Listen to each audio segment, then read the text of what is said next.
जय हिंद। अखंड भारत, जय माँ भारती। देखिए, कई घटनाओं से आप ऑलरेडी परिचित होंगे। उसमें से एक सबसे प्रमुख कंट्रोवर्सी कह सकते हो कि या फिर कंट्राडिक्शन कह सकते हो between the present government and the opposition. मतलब अभी जो नरेंद्र मोदी जी की सरकार है, भारत की सरकार है, बीजेपी की सरकार है, उसमें और विपक्षियों में कई एक मुद्दों पर जो है विवाद हमेशा होते रहता है। और ये तो लोकतंत्र की खूबी है कि पक्ष विपक्ष में वाद विवाद संवाद जो है होना ही चाहिए। लेकिन जीएसटी, आपको याद है कि जीएसटी में ये जो बिल है, इसको पारित कराने के लिए कितने जो है मोदी जी को जो है प्रयत्न करने पड़े थे, तो अंतर्गतवा जो है इसमें सफलता अर्जित उन्होंने किया। इसे मतलब क्योंकि राज्यसभा में प्रेजेंट और बीजेपी की गवर्नमेंट, हमारी सरकार को बहुमत नहीं है। कई लोग जो है इस जीएसटी के क्रियान्वयन, इम्प्लीमेंटेशन को लेकर, इनकी पॉलिसी को लेकर, या फिर इनके प्रोज एंड कॉन्स, जितने भी सारी चीज़ें थी बातों को लेकर, वो आशंकित थे कि यह लाभान्वित होगा या नहीं होगा, या क्रियान्वित होगा या नहीं होगा, इसे लाभ पहुंचेगा या नहीं पहुंचेगा। तो इसको लेकर कई एक ऐसे जो है चर्चा हमेशा जो है चलती रहती थी।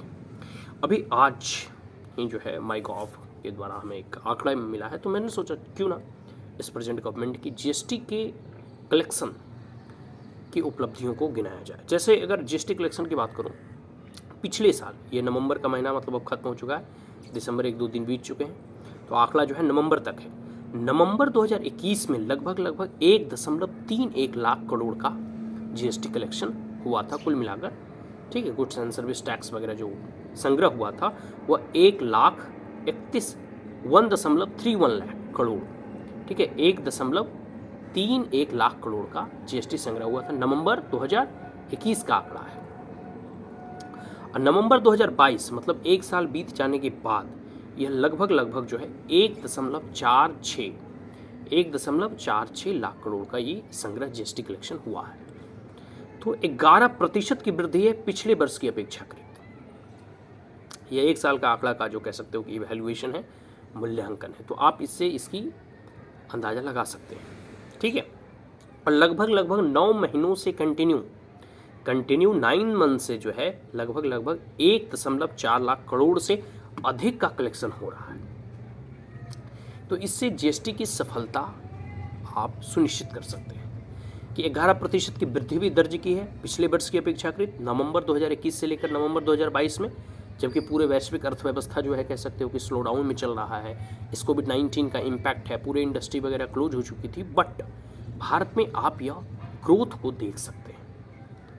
तो कई एक पॉलिसी जो प्रेजेंट गवर्नमेंट के द्वारा, मोदी सरकार के द्वारा लाई गई, उसमें जीएसटी भी एक पॉलिसी थी, और इसकी सफलता इस बात से सुनिश्चित की जा सकती है कि जीएसटी का इम्प्लीमेंटेशन या जीएसटी की जो पॉलिसी थी, पूरे के पूरे वन नेशन वन टैक्स की जो बात थी, जो फॉर्मूला था, वो कहीं ना कहीं हमें जो है इसके परिणाम दिखाई देने लगे। और ये पहले से भी दिखाई दे रहे थे। और इसके कई एक ऐसे इकोनॉमिस्ट, ठीक है, या जो फाइनेंस जगत के बहुत बड़े एक्सपर्ट होते थे, इनका मूल्यांकन था कि जीएसटी कह सकते हो कि लैंडमार्क अचीवमेंट होगा मोदी सरकार का, और आने वाले समय में यह बहुत बड़ा इसका मेजर इम्पैक्ट होगा देश की अर्थव्यवस्था और इकोनॉमी में।